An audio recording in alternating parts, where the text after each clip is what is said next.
Listo. Ahora sí ya, ¿verdad? Ya estamos. Ok, ya les voy a dar acceso. Sí.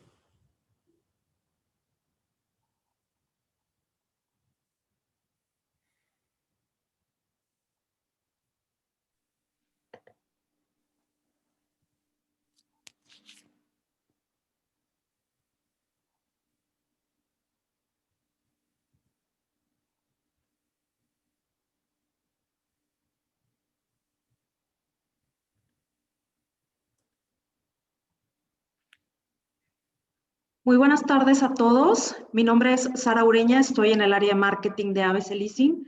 Les agradecemos muchísimo su presencia esta tarde, casi noche, para nuestro webinar sobre el tema de planeación financiera. Esperamos que sea de muchísimo provecho para ustedes que nos acompañan y pues bueno, sin más preámbulo, me voy a permitir primero indicarles que nos dará muchísimo gusto recibir sus comentarios y respuestas al final de esta charla.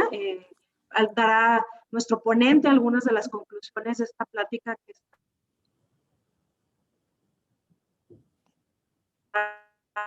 bastante interesante. Les aconsejo especializada de mucha profundidad y que les va a dar muchísimo norte en cómo manejar el tema de sus finanzas y sobre todo cómo manejar el crédito con algunos de sus clientes, ¿no? Y demás cuestiones que siempre lo veremos más adelante. Sin más preámbulo, me voy a permitir presentar a Mauricio Almagro del Valle. Él es nuestro director general adjunto de riesgos. Mauricio es licenciado en actuaría por la Universidad Anáhuac, tiene una maestría en administración de negocios por la Universidad Duke University, tiene más de 25 años de experiencia en el sistema financiero mexicano, especialmente en el tema de administración de riesgos, y ha trabajado en empresas como HSBC, BBVA, Bancaul, Santander y obviamente en ABC Leasing, que es pues el día de hoy nuestro ponente. Adelante, Mauricio. Muchas gracias, Sara. Pues un placer estar aquí con todos ustedes. Esta cosa. Y pues queremos platicar esta noche acerca de herramientas para enfrentar los riesgos financieros. Este tema pues puede resultar un poco técnico, pero haré mi esfuerzo para explicarlo de manera lo más sencilla posible. Pero también hay que tomar en cuenta de que pues, las personas que se anotaron a este webinar pues tienen diferentes preparaciones, ¿no? Y podemos tener desde actuarios, abogados, economistas, administradores, contadores, de modo que voy a tratar de mantener pues un nivel fácilmente explicativo para que puedan entender todos los que están en la audiencia, ¿no? Y le pusimos de la pandemia a la plandemia, porque justamente pues, el tema de las herramientas para gestionar los riesgos pues, no se puede dejar a la improvisación, sino que tiene que planearse, ¿no? Hay que planear la gestión de estos riesgos financieros. Bien, ¿cuáles son los riesgos financieros que vamos a ver en este webinar? Bueno, vamos a ver primero el riesgo de crédito, el cual principalmente lo podemos descomponer en lo que es la probabilidad de incumplimiento, la severidad de la pérdida y la exposición al incumplimiento. Los tres componentes que se usan tanto para calcular la pérdida esperada como la pérdida no esperada. Y finalmente veremos lo que es el riesgo de mercado y el riesgo de liquidez. Si hiciéramos una clasificación de cuáles son los tipos de riesgos a los cuales están expuestas las empresas, pues podemos dividirlos en tres grupos: los riesgos financieros, los riesgos no financieros y los riesgos transversales. Los financieros son justamente los que vamos a ver en esta presentación. Los no financieros principalmente se agrupan en lo que son los riesgos operacionales u operativos. Por ejemplo, el riesgo de conducta quiere decir venderle a un cliente algo que no entiende o que no conoce. Entonces, algo que tenemos que cubrir en las instituciones. Segundo, el riesgo de cumplimiento. Cumplimiento de leyes, cumplimiento de normas, cumplimiento de regulaciones. Todo eso entra dentro del cumplimiento. El riesgo legal, pues evidentemente está relacionado con los temas jurídicos, por ejemplo, demandas laborales o demandas de recuperación de bienes, etcétera, ¿no? Y finalmente el riesgo tecnológico, aunque ahí pongo 3 puntos suspensivos porque hay más. Y el riesgo tecnológico tiene que ver pues, con la comunicación de nuestros servidores, con el tener, por ejemplo, redundancias para dar un buen servicio, tanto internamente a los sistemas de la empresa como externamente a la atención al cliente. Y los riesgos transversales se llaman así porque atraviesan los otros tipos de riesgos. Está el riesgo de modelo, por ejemplo, que es precisamente que nuestros modelos midan bien el riesgo, por ejemplo, en la admisión de un crédito o de un arrendamiento. Y puede ser que tengamos un problema pues, con la base de datos que se usó para construir el modelo, o se pueda tener un problema en la implementación del propio modelo, o con el punto de corte. Hay muchos temas ahí también. Después el riesgo reputacional, que tiene que ver justamente con la reputación de la compañía. No queremos que se queme la reputación de la compañía por un mal manejo interno, por corrupción, por una mala imagen en el servicio, y hay que cuidarlo. Y finalmente el riesgo estratégico, que justamente tiene que ver con la estrategia de negocio, y por eso se llama así. Y eso es tanto la toma de decisiones en asuntos importantes, como el implementar esas decisiones a tiempo, como tardarse demasiado en tomar esas decisiones, que ya sea demasiado tarde y nos coma la competencia, ¿no? Entonces, todo este tipo de riesgos pues, se deben administrar y nos enfocaremos a lo que es los riesgos financieros. Empezamos con el riesgo de crédito. El riesgo de crédito, su importancia dependerá del tipo de empresa o del tipo de institución. Por ejemplo, en los bancos, en las OFOMES, pues es primordial el riesgo de crédito. Yo diría que es probablemente el 70% de los riesgos. ¿Por qué? Porque evidentemente el otorgar un crédito, el otorgar un arrendamiento, pues a 3, 4, 5 años o más, un crédito hipotecario, por ejemplo, que puede ser a 20, 30 años, pues es el riesgo de que me deje de pagar el cliente y forma parte medular en el riesgo de la institución. Para una empresa comercial, industrial o de servicios, dependerá qué tanto plazo le dé de crédito a sus clientes y qué tan diversificada está su cartera de clientes, ¿no? Bien, ¿cómo podemos definir el riesgo de crédito? Tomé una definición de la Circular Única de Bancos, esta circular que es de la Comisión Nacional Bancaria y de Valores, y que es de algunas versiones anteriores, ¿no? Que dice, el riesgo de crédito se define como la pérdida potencial por la falta de pago de un acreditado o contratado. Es decir, pues, ¿qué tan probable es que ese cliente me vaya a pagar o no me vaya a pagar? Ahí inicia el riesgo de crédito. Si voy a tener clientes cumplidores que me van a pagar en la fecha convenida y el monto convenido o no. Y sigue la definición. Las operaciones que efectúan las instituciones, incluyendo las garantías reales o personales. Las instituciones financieras podemos pedir en muchas ocasiones garantías hipotecarias, prendarias o un aval, por ejemplo, de alguna otra empresa, y esas son garantías que nos permiten mitigar el riesgo en caso de que el cliente nos deje de pagar, ¿no? Y cualquier otro mecanismo de mitigación.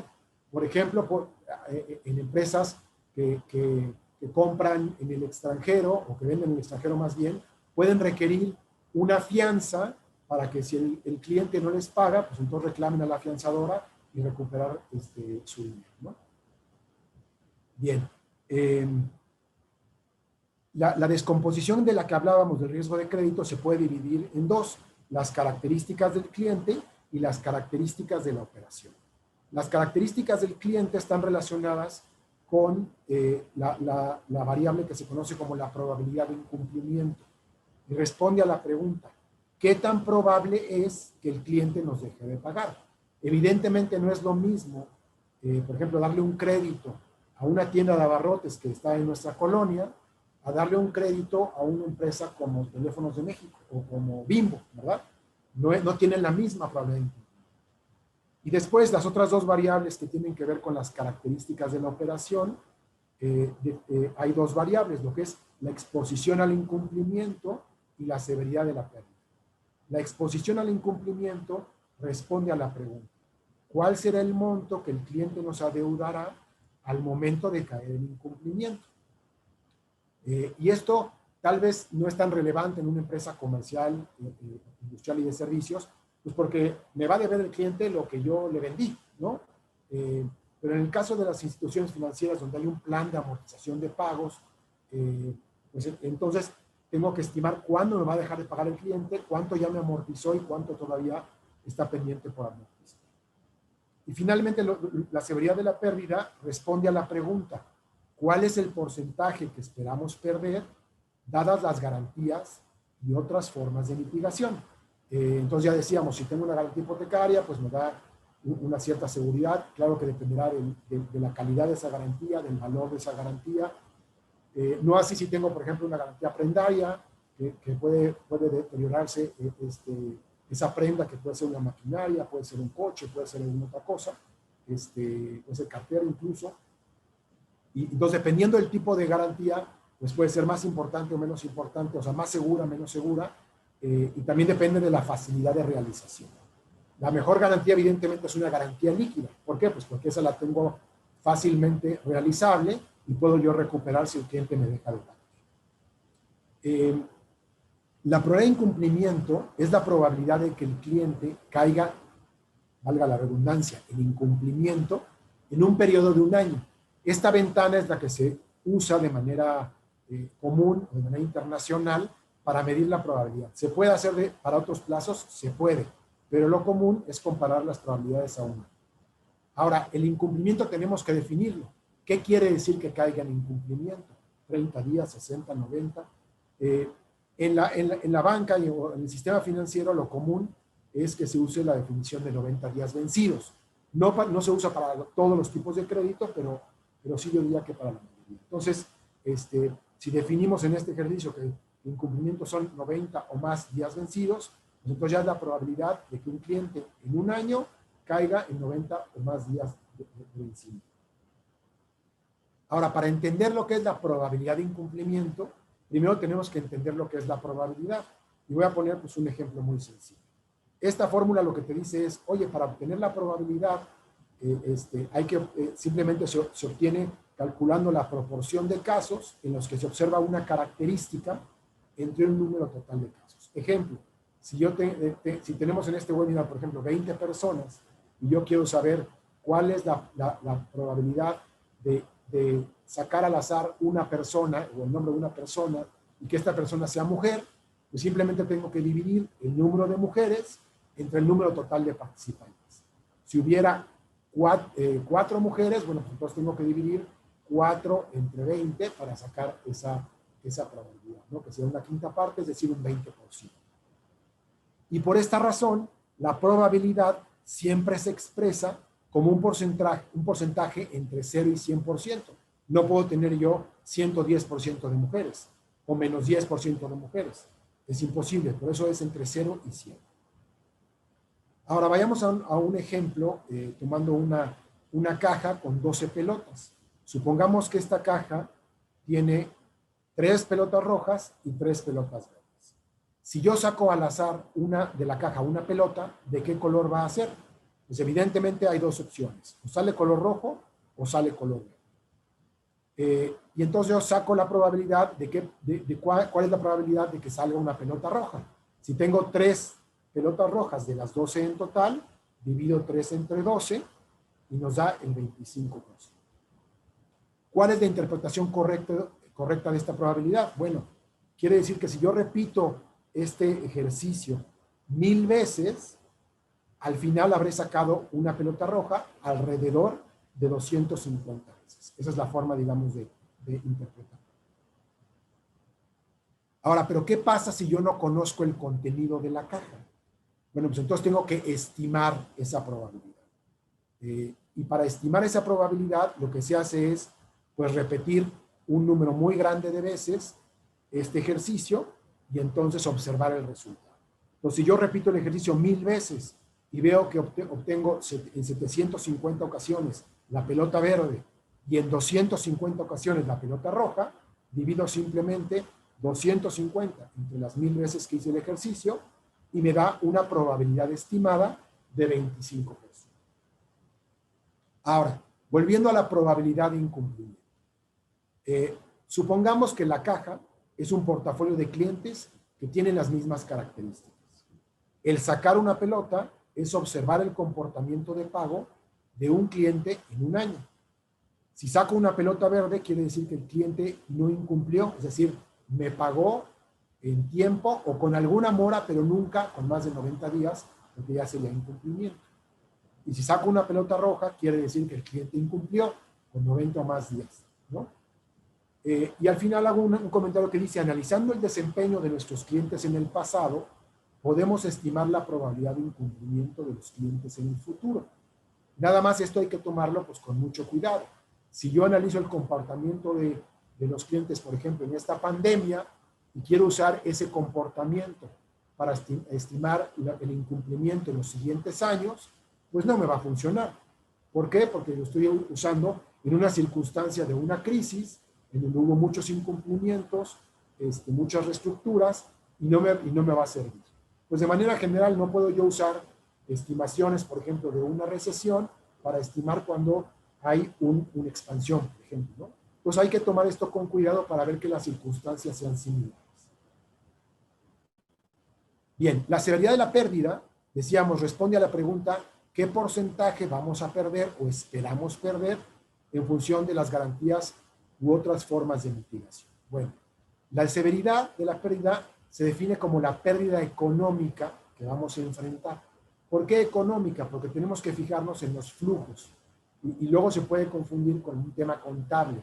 En la contabilidad hay movimientos virtuales de dinero en donde no hay una salida de la caja, ¿no? O una entrada a la caja. Entonces, aquí hay que tomar en cuenta eso porque en la severidad solamente son los flujos reales de dinero de entrada y salida y los principales aspectos que determinan esta severidad son el tipo y el valor de las garantías, ¿no? Y todo esto se expresa también como un porcentaje, pero un porcentaje de la exposición al incumplimiento. Bien, esta severidad pues va a ser cada vez mayor en función de ciertas circunstancias. Por ejemplo, si yo gasto mucho en cobranzas administrativas persiguiendo al cliente por teléfono, con mensajes, con correos electrónicos, etcétera, pues entonces esos recursos que yo gasto como empresa, pues merman mi recuperación, ¿no? Me cuesta esa cobranza de los clientes que caen en incumplimiento. Asimismo, la cobranza legal, si yo tengo que contratar un despacho de abogados para poder hacer esa cobranza y tengo luego que hacer quitas o gastos de reestructuración, pues también me merman la recuperación en caso de incumplimiento. Tercero, la recuperación de los propios bienes. El valor del bien que yo recupere, ¿no? Por ejemplo, si tengo una garantía hipotecaria o si yo le embargo una propiedad al deudor, pues el tiempo que me lleva esa acción legal y el costo de llevar a cabo esa acción legal, sobre todo lo que le pago yo al despacho de recuperación, pues evidentemente pues también me afecta, ¿no? Y finalmente, la venta del bien, ¿no? El bien ya que yo lo embargué y que tengo la posesión física y legal del bien, pues para ponerlo a la venta tengo que ver que el bien esté bien, porque si tiene problemas, si a veces el mismo deudor por el enojo pues degrada el valor del bien rompiendo ciertas cosas, o simplemente por el mismo desgaste, ¿no? Hay que poner el bien en buenas condiciones para ponerlo a la venta. Y además, el tiempo que tarde yo en vender ese bien. Pues todos estos conceptos justamente van haciendo que la recuperación sea menos, porque tenemos que gastar en este proceso de recuperación. Ahora, la exposición al incumplimiento se define como el monto contable de capital e intereses ordinarios que adeuda el cliente al momento de que incumple. Evidentemente, si somos una empresa nuevamente industrial o comercial y no le cobramos intereses al cliente, pues nada más es el monto que me debe, ¿no? Ese no va a cambiar a través del tiempo. En cambio en una institución financiera, pues sí hay intereses que se cobran pues, de manera mensual, pero solamente los ordinarios. Ya en el momento que el cliente cae en cartera vencida, se congela ese monto, sería el monto al momento del incumplimiento, y eso es exactamente la exposición al incumplimiento. Aunque al cliente le estemos cobrando después intereses moratorios, por ejemplo, o gastos de cobranza. Bien, ahora para explicar lo que es la pérdida esperada y no esperada, vamos a regresar a nuestro ejemplo de la caja con las pelotas. Y vamos a quedarnos con los mismos datos, ¿no? Una probabilidad de sacar una pelota roja del 25%, pero ahora vamos a ponerle una pérdida de $1 en dado caso de que salga una pelota roja. Yo sé que es medio simplista, pero es para poder explicar cómo se calcula una pérdida esperada y una pérdida no esperada. Ahora, si sacamos una pelota al azar 20 veces, ¿no? Suponiendo que cada vez que sacamos una pelota es como si yo otorgara un préstamo ¿no? De 1 peso, por ejemplo, a un cliente, quiero contestar 3 preguntas en este ejemplo. ¿Cuánto dinero espero yo perder en total? ¿Cuánto dinero necesito tener para no quebrar yo como empresa? ¿Y cuánto dinero necesito tener para que mi probabilidad de quiebra sea menor a 0.01%? Bien, si calculamos cuáles son las diferentes opciones o todos los resultados posibles de este ejemplo, pues si va a ser repetido en 20 ocasiones o voy a prestarle yo 20 a 20 clientes este monto de 1 peso, pues puedo perder desde nada, desde 0 pesos, que tiene una probabilidad de 0.3%, o puedo perder los 20 pesos. Pueden los 20 clientes no pagarme, lo cual es una probabilidad bajísima, ¿no? Prácticamente casi imposible. La probabilidad de sacar 3 bolas rojas, es decir, de perder 3 pesos, pues es 13%, como indica la barra del número 3, y la de 0, pues es 0.3, ya lo habíamos dicho. Ahora, la pérdida esperada representa el valor que observaría en promedio si repitiera el ejercicio un gran número de veces. Y esta pérdida esperada, justamente en este caso, cae en 5. Es decir, por tener esta probabilidad del 25%, en promedio con estos 20 clientes, es decir, 20 por 25%, pues yo voy a perder 5.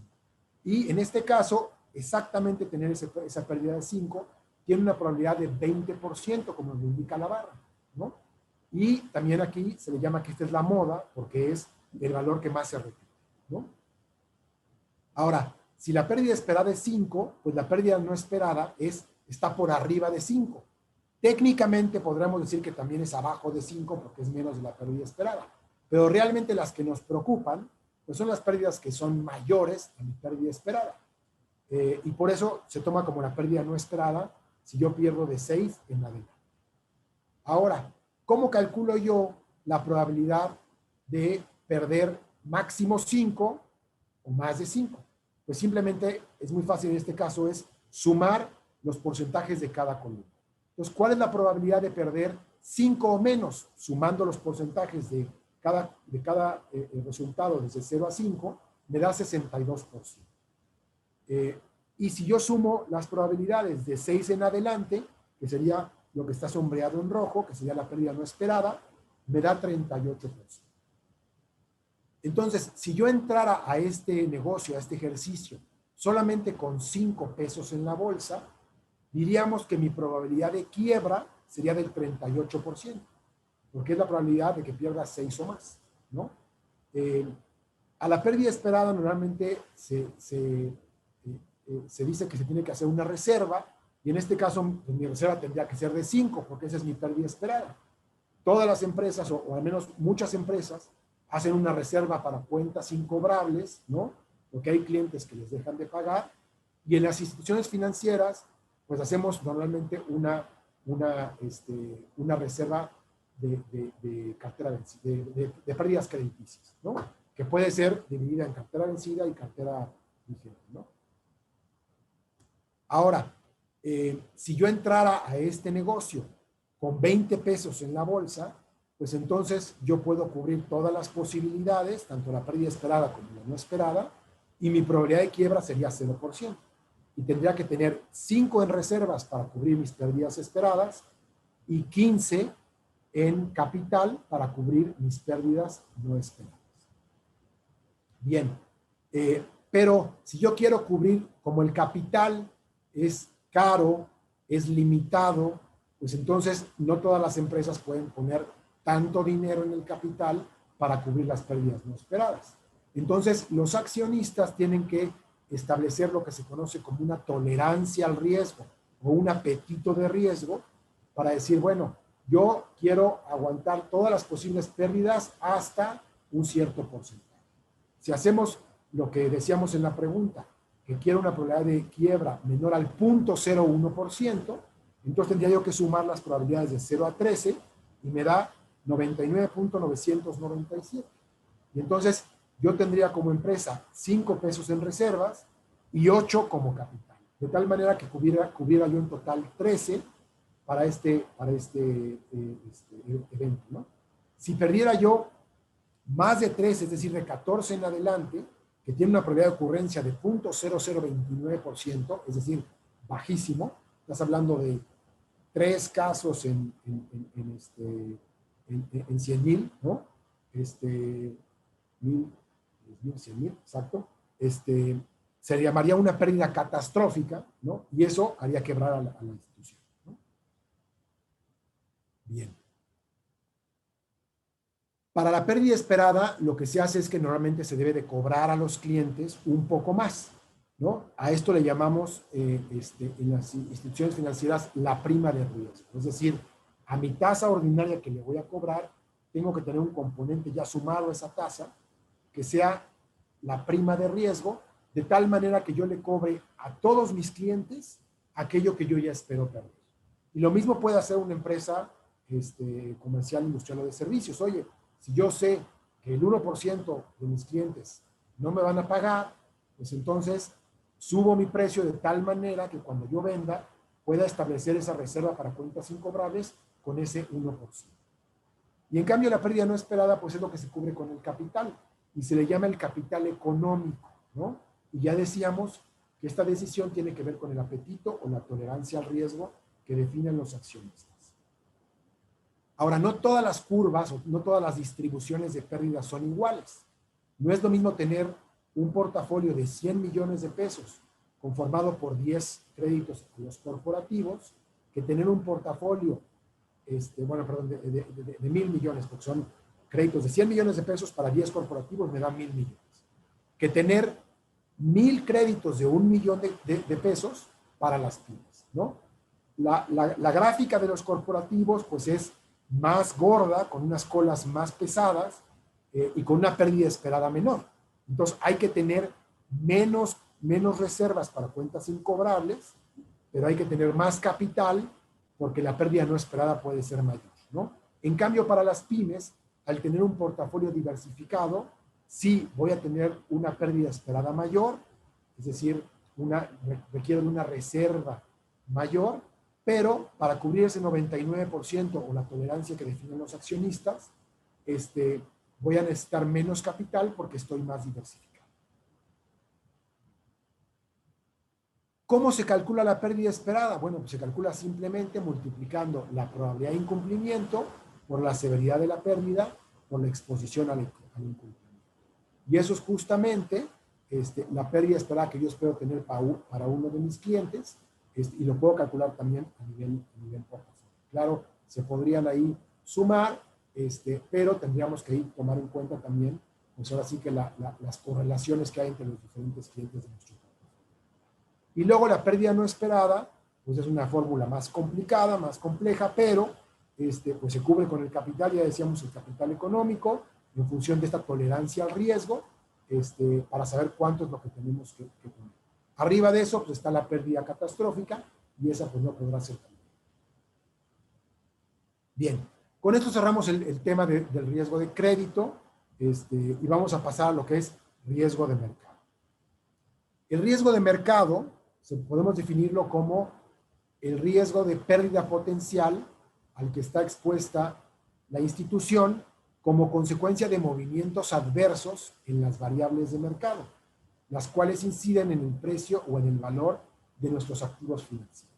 Es decir, si yo tengo, por ejemplo, una cuenta de inventario, una cuenta de cuentas por cobrar, y esas cuentas varían mucho en función del movimiento, por ejemplo, del tipo de cambio, pues tengo yo un riesgo de mercado que tengo que cubrir. O también, si yo tengo pasivos en moneda extranjera o tengo pasivos a tasas variables, pues también si se mueve el tipo de cambio o si se mueve, en el segundo caso, la tasa de interés base, que normalmente se usa la TIE, la tasa de interés interbancaria de equilibrio, pues entonces también tengo que cubrir ese riesgo dependiendo de qué tan importante es ese riesgo, ¿no? Para medir el riesgo de mercado, pues se usa comúnmente pues un cálculo de una variable que se llama valor en riesgo o value at risk. Y es una medida estándar que se usa, que mide justamente la máxima pérdida esperada en el valor de mercado de un portafolio o de un conjunto de activos para un determinado nivel de confianza, en este caso puse aquí 99%, en condiciones normales y para un horizonte temporal definido, un día. ¿Por qué es ese de un día? Bueno, pues aquí ya depende también del tipo de empresa. Si estamos en un banco que tiene un portafolio de negociación al cual le da seguimiento todos los días, pues quiere saber cuánto es la pérdida máxima que puedo tener en ese portafolio si se mueven las variables financieras en ese periodo de un día para tomar decisiones de compra. Vamos a ver algunos ejemplos. Vamos a suponer que estas cifras que estoy mostrando ya están en miles de pesos. Entonces, quiero medir dos cosas, tanto la sensibilidad a los movimientos en las variables financieras como el valor en riesgo que ya habíamos hablado. Entonces, el primer ejemplo, si el valor presente de mi portafolio tiene un valor de 500 aproximado, de 567 millones de pesos, y quiero saber si muevo la curva de la tasa TIER, esta tasa de interés interbancaria de equilibrio, 10 puntos base, pues entonces quiero ver el efecto en el valor de mi portafolio. La tasa de la curva TIE pues tiene diferentes plazos, no es lo mismo la tasa a 28 días, que a 91 días, que a 364 días, que a 2 o 3 años, o 5 años, o 10 años, ¿no? Entonces, si hago un movimiento paralelo, es decir, si yo todos los plazos de esta curva de tasas lo muevo 10 puntos base hacia arriba, ¿no? Es decir, 0.1%, entonces aquí en este ejemplo estoy diciendo que me va a afectar el valor de mi portafolio en 325,000 pesos. Y si hago un movimiento de tipo twist, que lo que quiere decir es que nada más muevo la parte frontal de la curva, ¿no? Hacia arriba, es decir, los largos plazos a 3, 4 años o 10 años, nada más me afecta en 203,000 pesos. Y lo mismo lo podemos hacer si tenemos un portafolio en dólares. En este caso, pues la tasa base que ahí se está proponiendo, la tasa LIBOR, ¿no? Y luego, la sensibilidad del tipo de cambio. Yo quiero saber también cómo se mueve el valor de mi portafolio o de mis activos si muevo 10 centavos hacia arriba el dólar. Si en lugar de estar a 20 pesos se mueve a 20.1, a 20.10, bueno, ¿cuánto me puede afectar en el valor de mi portafolio, de mis activos? En este caso, si tengo un valor presente del portafolio de 50 millones, pues estoy aquí estimando que se me mueva el valor de mi portafolio en 266,000 pesos, ¿no? Y finalmente, el valor en riesgo. Nuevamente, si yo tengo un portafolio en la tesorería de 180 millones de pesos y quiero tener un nivel de confianza o una pérdida máxima al 99.5%, quiero saber cuánto es lo máximo que voy a perder con ese nivel de confianza. Entonces aquí se está proponiendo, bueno, se está calculando que voy a perder 431,000 pesos. Pero eso es en condiciones normales, estables. Si yo quisiera ver cuánto puedo perder ante movimientos más bruscos, por ejemplo, como lo que pasó en la crisis del 2008, la crisis hipotecaria que se originó en Estados Unidos, entonces yo perdería ya no 431,000, perdería 852,000 pesos, ¿no? Entonces, este tipo de ejercicios es bueno hacerlos si tenemos activos o pasivos en nuestro portafolio, en nuestra empresa, perdón, que veamos que tienen cierta volatilidad, ¿no? ¿Para qué? Pues para gestionar este tipo de riesgos. Finalmente, pasando a lo que es el riesgo de liquidez. Lo podemos definir como el riesgo de no cumplir con nuestras obligaciones de pago en tiempo o hacerlo con un costo elevado. Es decir, yo tengo que pagar un cierto pasivo, por ejemplo, a mis proveedores, no sé, a mis bancos o a mis proveedores, en una cierta fecha, digamos al 28 de noviembre, pues entonces yo digo, bueno, tengo que tener liquidez por tal monto para pagarles a esos proveedores o a esos bancos, ¿no? ¿Qué quiere decir eso de hacerlo a un costo elevado? Bueno, pues que como no tengo la liquidez, pues tengo que salir al mercado a malbaratar mis activos, por ejemplo, o tengo que salir a conseguir como sea una línea de crédito muy cara, ¿no? Entonces, de esa manera estoy impactando los resultados financieros de mi empresa. Para administrar el riesgo de liquidez, salieron unos indicadores en lo que se le llama el Acuerdo de Basilea, el Acuerdo de Basilea III propiamente, que salió después de la crisis del 2008 y que se implementó pues, de manera adelantada en México por la Comisión Nacional Bancaria y de Valores. Pues está este primer indicador que se le conoce como el Liquidity Coverage Ratio, ¿no? Que en español se le llama el coeficiente de cobertura de liquidez o CCL. ¿Qué es lo que mide este indicador? Bueno, pues mide que tenga suficientes activos líquidos de alta calidad contra mis salidas netas de efectivo de los próximos 30 días. ¿Cuáles son mis salidas netas de efectivo? Pues simplemente estimo mis salidas, es decir, mis flujos de salida en los próximos 30 días y le resto mis entradas de flujo esperadas de los próximos 30 días. Si este indicador es arriba del 100%, quiere decir que tengo liquidez suficiente para cubrir esas salidas en los próximos 30 días. De manera similar está este segundo indicador que se conoce como el Net Stable Funding Ratio, ¿no? O el NFR, que aquí lo que mide es si tienes suficiente financiación estable disponible en el siguiente año. Aquí ya cambió la ventana, ya no son 30 días, es una. Y entonces tú mides, bueno, ¿cuáles son mi liquidez disponible en los próximos 365 días entre cuánto es lo que yo requiero pagar en esos 365 días? E igualmente, si este indicador es arriba del 100%, quiere decir que tengo estabilidad. Nada más aquí, tengo liquidez suficiente para cubrir estos compromisos de pago. Aquí es bien importante la palabra estable, ¿no? Que tenga dinero disponible en caja, en instrumentos como certificados de la tesorería, como los CETES, ¿no? O que tengo inversiones en instituciones confiables como bancos grandes, ¿no? O líneas de crédito que no me puedan cancelar de un momento a otro, donde pueda yo sacar ese dinero, ¿no? Etcétera. Bien. Y también se hace para el riesgo de liquidez, lo que se hace es este ejercicio que se llama el ejercicio de brechas.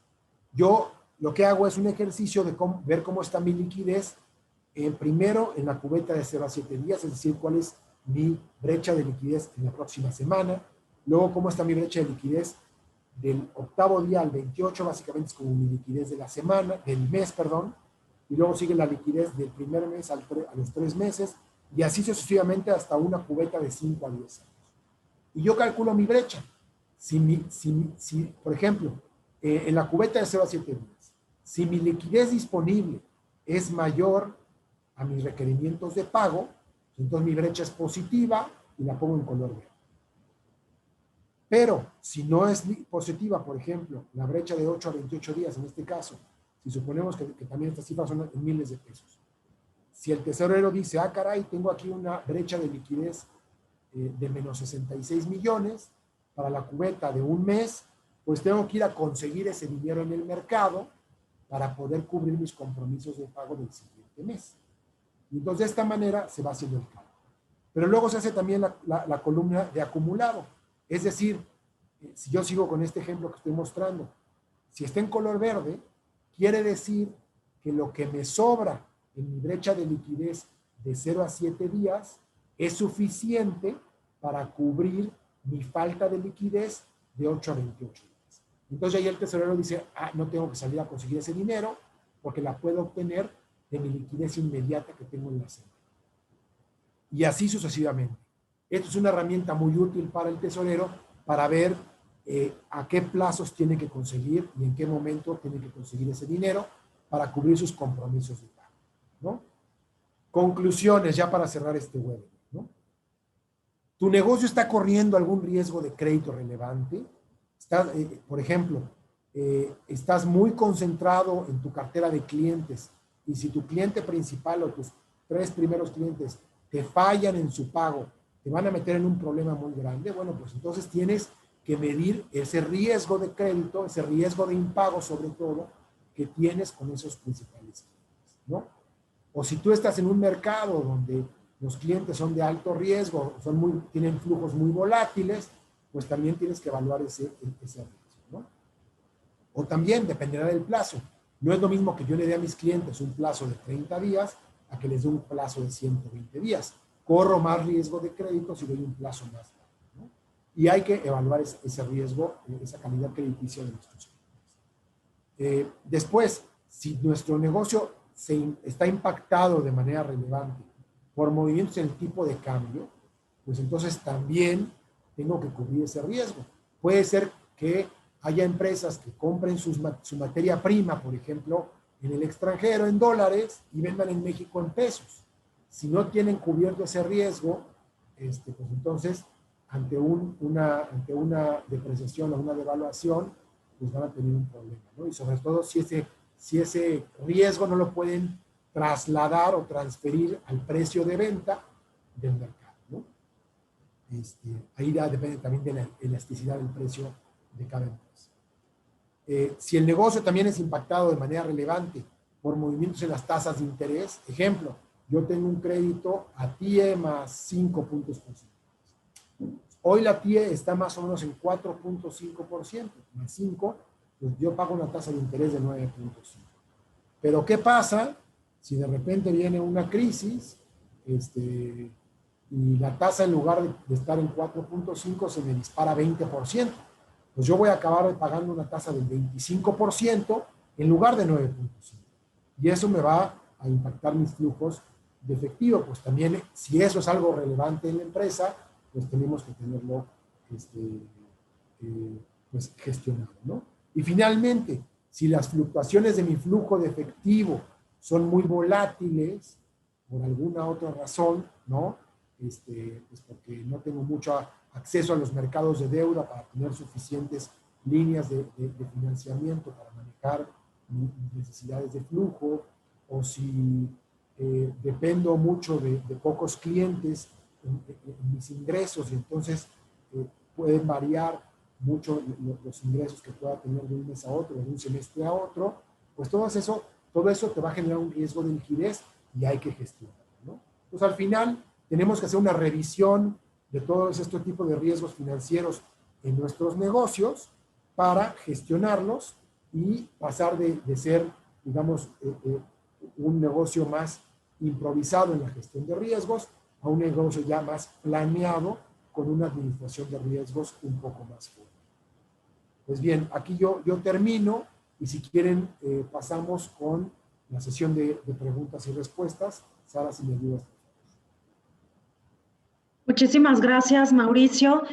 Pues sí, efectivamente, dejamos este espacio para que si alguien en sus empresas tiene algún caso, alguna situación en específico que le haya resonado con esta charla, como les comentamos, es algo bastante especializado, es a lo mejor muy enfocado al tema técnico y financiero, pero bueno, consideramos que después del año 2020 era importante compartir con nuestros clientes, con nuestros socios, incluso, bueno, pues personas del sector financiero, empresas del sector financiero, algunas de las cualidades y de los modelos de administración de riesgos que lidera Mauricio y que a nosotros nos han servido para controlar justo todo el tema de cómo administramos la liquidez y la fluidez de nuestros negocios, la supervivencia, ¿no? Entonces, este espacio sería para eso. Si alguno quiere tomar la palabra, si no, dejarlo en el chat.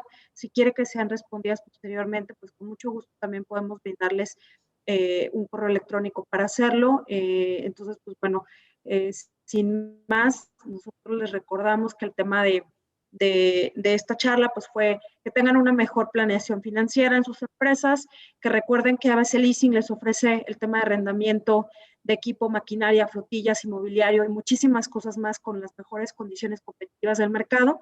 Y bueno, si deseas hacer alguna otra idea de cierre, Mauricio, adelante. Pues muchas gracias, así les damos un poco de tiempo por si quieren preguntar algo. Como bien dijo Sara, pues es un tema un poco técnico.